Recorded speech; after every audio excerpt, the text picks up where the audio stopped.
Today I am placing the EVAP vent valve on a 2014 Chevy Sonic LT. So there's a common thing that you have to replace on these cars, which is the purge valve, which is up in the engine bay. However, the other part to this, of like the EVAP system, as far as I know, is this vent valve. And I haven't seen anybody make any video about this particular part. So I just kind of wanted to show you guys like where it's located and how to get it out without having to drop the fuel tank. So the issue I'm trying to fix is whenever I fill up my gas tank, the car is hard to start. Like I have to put my foot on the gas to start it. So one of the recommendations for this particular car, the Chevy Sonic, is basically to replace that purge valve up in the engine bay, and that solves the issue like 80% of the time. But for me, I'm still having the issue. So I decided I'm going to replace this, but I'll show you guys how to do that without dropping the gas tank. Right now I'm under the passenger side rear of the vehicle. As you can see, this is where the fuel tank is located. You're going to have to take off a little plastic panel that you'll see right over in this area here, and that'll expose your charcoal canister.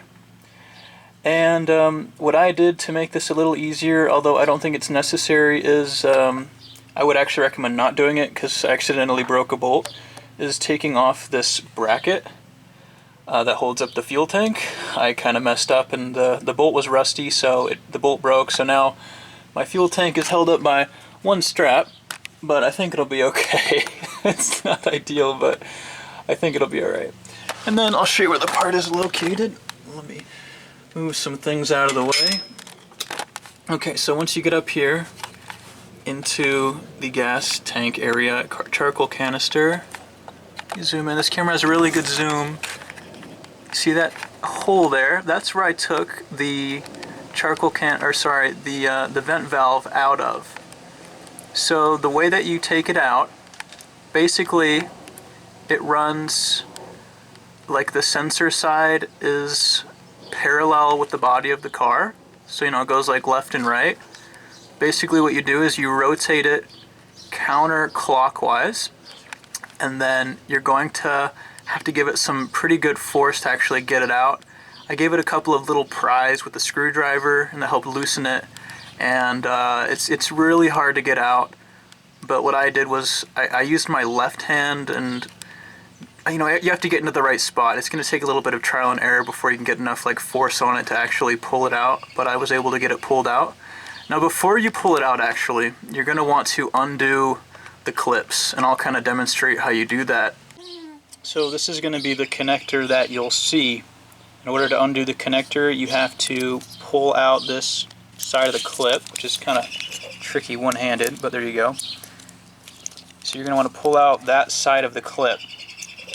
This is going to be really difficult. You're going to have trouble doing this. I was able to wedge up a screwdriver and get it out of there. However, I had to use two different tools, so I'll show you what I kind of did here. You're going to be able to see that little red thing there. See that? That part of the clip? What I did, because using a screwdriver to just pry that off didn't work because it was so tight. So I took a little pick and I pushed it on this part of the clip, and then I used the flathead screwdriver to pry this side, and eventually, with enough finesse, it will slide out.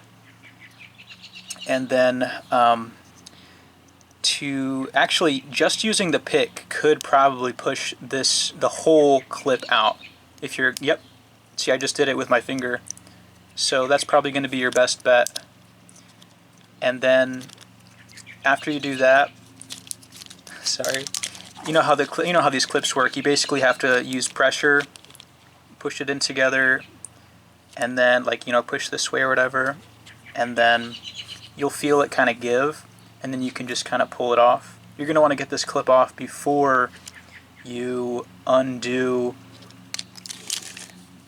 rotate this out, because it's going to get caught up on things up there. There's like a little hose above this that it will get caught up on if you don't take off that clip.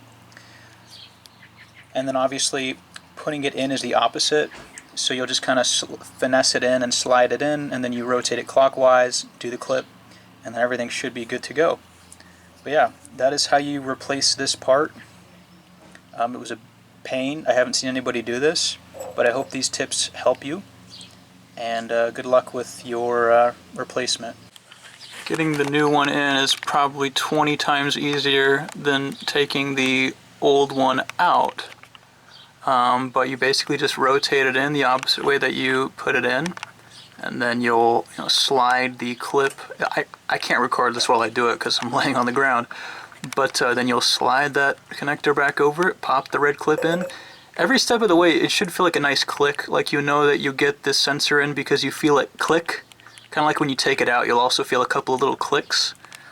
Other thing I should mention is I did lube the gaskets just a tiny bit, just in case. And now it's in, and I'll let you know the results on whether or not this fixes the issue with filling up the fuel tank or not. So I just went, I got some gas, and filled up my tank again just like usual. I checked to see if that same issue happened, and it didn't happen. So this fixed the issue. So if you have a 2014, I'm not sure what the date range is between all the similar builds as this one, but if you have like a 2014, 2013 Chevy Sonic LT, and you are having to put your foot on the gas pedal for it to start, or it's just not starting, and you've already replaced the purge valve that's in the engine bay, then I would strongly suggest you make this repair. It's going to be really, really hard to actually get your hand in that spot unless you're like a little Chinese guy. But it's like, it's worth it. Don't drop the fuel tank. I did it without dropping the fuel tank. I don't even think you need to remove that strap. So yeah, this works. So my car starts now without me having my foot on the gas pedal. Yeah, so basically what this means is it was just like an EVAP issue.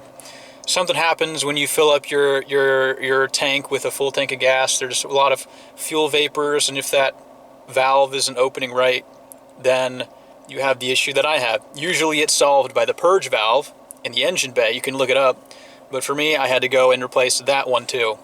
So if the first repair doesn't fix your issue, go ahead and do the other one that I showed you in this video. But anyways guys, I will see you in the next one.